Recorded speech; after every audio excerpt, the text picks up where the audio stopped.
Bonsoir Frédéric Varron. Bonsoir. Magistrat suppléant à la Cour des comptes, vous êtes l'homme du jour avec votre équipe. Vous avez mené cette enquête, débusqué ce lièvre important. Alors les SIG plaident l'erreur involontaire, ce n'est pas votre lecture.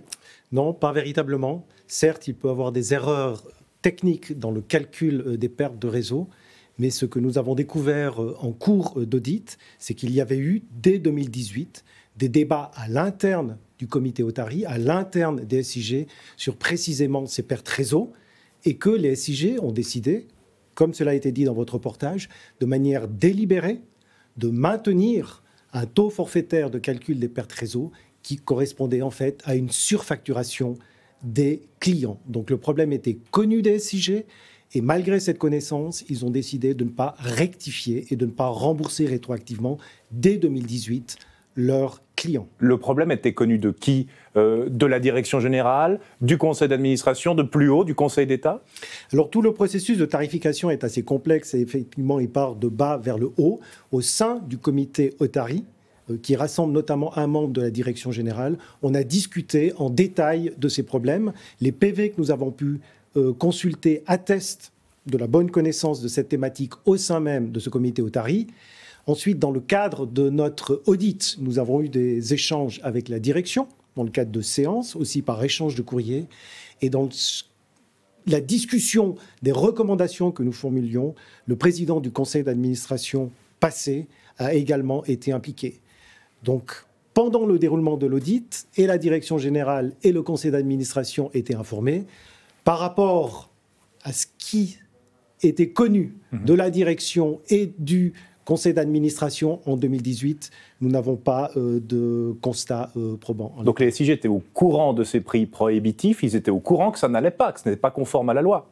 Tout à fait, ils étaient au courant et si vous lisez notre rapport, vous voyez dans les extraits du comité Otari que ces choix de ne pas rembourser rétroactivement les clients ou de faire payer uniquement les clients captifs les charges du réseau ont été assumés. Et alors cette question, pourquoi n'ont-ils rien fait au moment où ils ont découvert qu'ils ne respectaient pas la loi fédérale ? Probablement en se disant que jusqu'à présent, comme ils avaient couvert ces décisions qui étaient peu défendables et non conformes juridiquement, qu'ils avaient transmis des données qui n'étaient pas correctes au régulateur national, ils ont dit « nous sommes passés sous le radar du régulateur national », qui, lui, de toute bonne foi, pensait qu'on lui livrait les bonnes données, et on s'est dit on va pouvoir perpétuer cette pratique, même si elle est non conforme. Donc en 2018, la direction des SIG dit on continue de donner des faux chiffres au régulateur fédéral, c'est ce que vous nous dites ?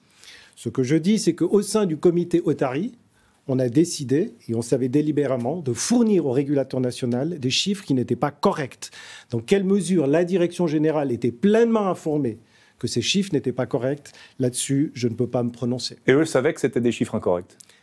Au niveau du comité Otari, les professionnels véritablement qui élaborent les tarifs savaient pertinemment qu'ils devaient remettre des chiffres de perte réseau qui étaient bien inférieurs à celles qui communiquaient au régulateur national qui est l'ELCOM. Et donc le régulateur fédéral n'a à aucun moment dit ces chiffres ne sont pas conformes puisqu'ils n'étaient pas justes.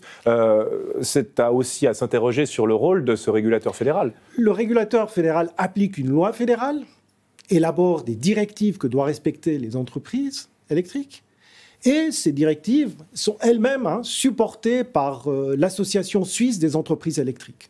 Donc le cadre légal est bien là.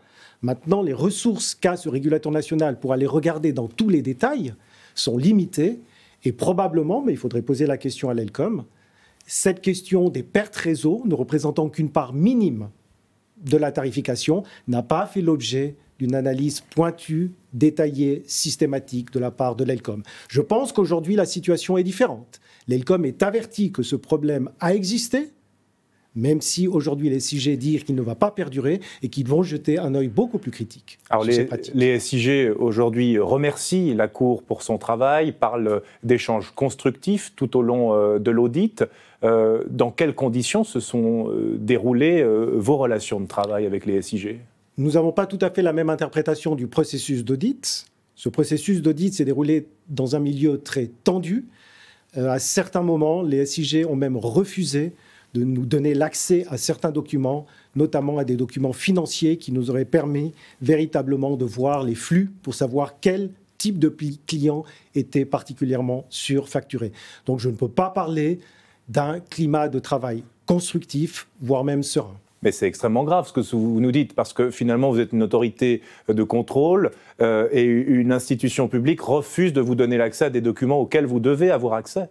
C'est vrai que c'est plutôt une exception que la règle, et je ne vous cacherai pas que, vu cette situation, nous avons aussi impliqué dans les discussions le département pour signaler au département que les relations avec les SIG étaient fort tendues. Et quelle a été la réponse du département ? Le département a pris acte et a aussi endossé ensuite les recommandations que nous avons formulées, plus particulièrement quand nous avions le soutien du régulateur national. Les SIG ont commencé par nier les conclusions de votre audit, c'est vrai ? C'est tout à fait vrai. Donc la première version de notre audit, tenez-vous bien, était disponible en juin 23. On a publié cet audit en janvier 24 parce que pendant 6 mois, il y a eu des allers-retours entre les SIG qui voulaient refuser en bloc les recommandations et qui mettaient même en doute nos constats et nous-mêmes. Et pendant ces 6 mois, nous avons essayé d'abord de convaincre les SIG du bien fondé de nos observations et de nos recommandations, et ensuite de forcer un peu la main des SIG en demandant au régulateur national de valider nos travaux, ce que nous avons fait en passant par une procédure qui est assez particulière, qui est une demande d'entraide administrative avec un régulateur national. Et là, il a donné tort au SIG. Il a donné raison à la Cour des comptes, donc tort au SIG si vous préférez. 22 millions seront rendus aux Genevois, ça c'est la conséquence de votre travail. Ça concerne, vous l'avez dit, une infime partie de la facture, de l'ordre d'1%. Ça reste très marginal, c'est ce qu'on pourrait vous opposer comme réplique. Absolument. Je veux juste signaler que nous avons regardé qu'1% des composantes de tarifs d'électricité et qu'en ne regardant qu'1% de ces tarifs, on constate déjà 22 millions de surfacturation. Mais qu'aurions-nous observé si on avait regardé les 99 autres pourcents ? Donc la Cour ne donne absolument pas un blanc-seing sur l'entièreté de la facturation en disant « Regardez, il n'y a uniquement des problèmes que sur 1% des pertes réseau », puisque nous n'avons pas regardé la majeure partie de la tarification. Nous avons du reste, vu la manière dont l'audit s'est déroulé, les choses que nous avons observées, signalé aussi bien au pouvoir politique qu'au SIG que d'éventuelles missions futures sur les autres éléments de facturation que nous n'avons pas regardés pourraient être envisagées. Et peut-être que là, la déconvenue serait encore plus grande. Je ne veux pas préjuger ici de ce que nous trouverions, mais juste pour que ça soit clair, on n'a regardé qu'1% de la facturation et il y a déjà 22 millions de surfacturation. Dernière question, les SIG disent ces pratiques ont lieu dans d'autres cantons. Finalement, Genève n'est pas isolée. C'est le cas ? Je ne peux absolument pas en attester. Je comprends la stratégie de communication des SIG quand on les pointe de dire « regardez ailleurs ». Je comprends moins le fait qu'on dise « j'ai été pris en train de tricher, mais les autres trichent aussi ».